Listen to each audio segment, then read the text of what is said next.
guys, it's God Bars here, the self-proclaimed hip-hop historian, and this is the 370th episode of my series, where I grab a vinyl from my collection, talk about why I love it, what influence it has, and what its place is in the grand scheme of hip-hop.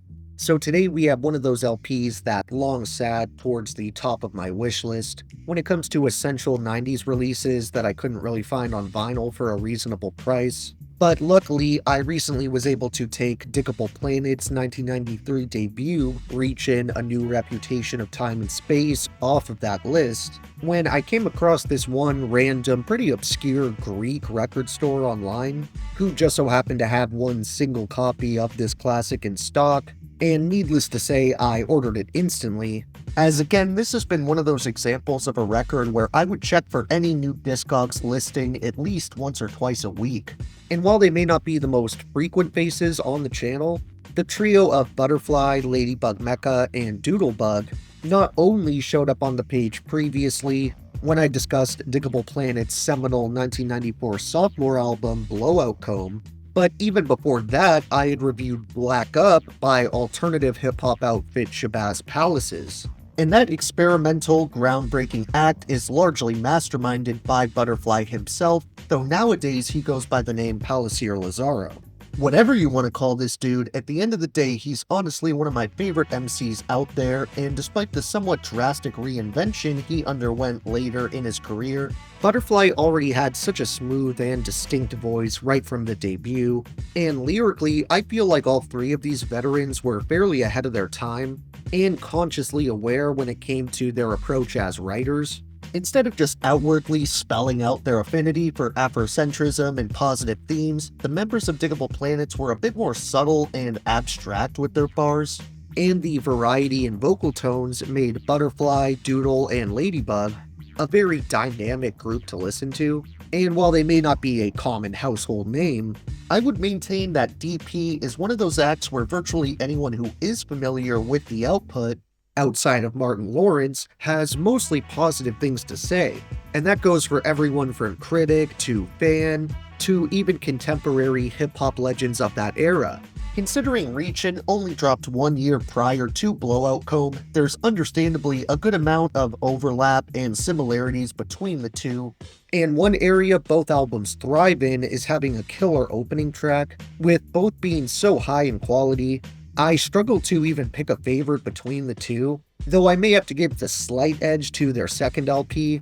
Either way, I still adore It's Good to Be Here, the song that kicks off the debut, and I want to share the first couple of verses from this memorable moment, starting with Butterfly, who displays his knack for descriptive and inventive lyricism, rapping, "The ticky-ticky buzz, the sun wakes the sky. I fumbled through my buzz and buzz, Mr. I. Tell him scoop the beats in the flyer saucer kit. Meet me at the port with the nickel bags and shit. Told my pops I'm out, earthbound with the crew. He said, Butterfly, may the boogie be with you. Left my mom's a note with these quotes on the trunk. It says I split to earth to resurrect the funk. A dozen Snapple Pops and a little box of eats. Traveling through space with the funky beats. Stopped at Pluto to cop some petrol, met some Klingons, got our things on. Cruising Warp 6 with Mr. Wiggles in the mix. Hendrix pass in peace, Star Child get the fix. The saucer shook the heavens with the blooms and the blams. Because when we hit New York, Shazam. We dropping like a comet and this Vulcan tried to spock it. These Martians tried to do it, but knew they couldn't cop it. The others from our brother planet lands in the flesh. From up in Sector 6, yes y'all. Then I want to go on to read the second verse as well, because it's actually shared between Ladybug Mecha and Doodlebug, which kind of allows me to kill two birds with one stone. And they kick off their section with, "And it's good to be here when we landed up on Lex, stirring up the ground with the sound of Dougie Fresh. And the hard rockin' kids who did it for the black, with the Pumas on their feet and the Bombers on their back. We learned it and we earned it, so you know you got to hand it. We planned it when we left, how to freak it and to slam it. At a Ladybug, transformation is complete, for the metamorphosis from the box to the Jeep. And it's good to be here, getting fly with the raps. We love it where we from, but we kick it where we at. Bumping out with something that pops and transcends.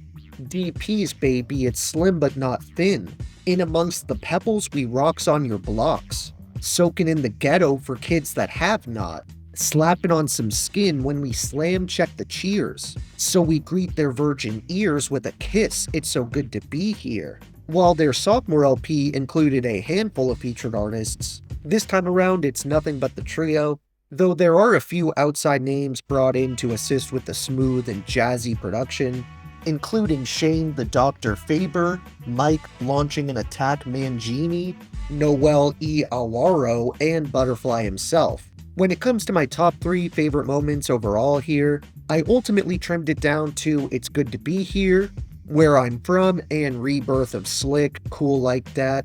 As for honorable mentions, I definitely still want to shout out tracks like Pacifics, What Cool Breezes Do, Time and Space, A New Refutation Of, Last of the Spiggy Rocks, Jimmy Diggin' Cats, La Femme Fatale, Escapism, Getting Free, Nickelbags, and Examination of What.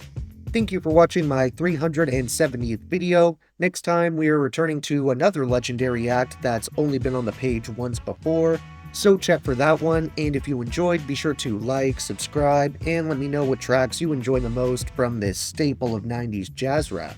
Don't forget to have a great day, and I'll see you next time, okay? Alright.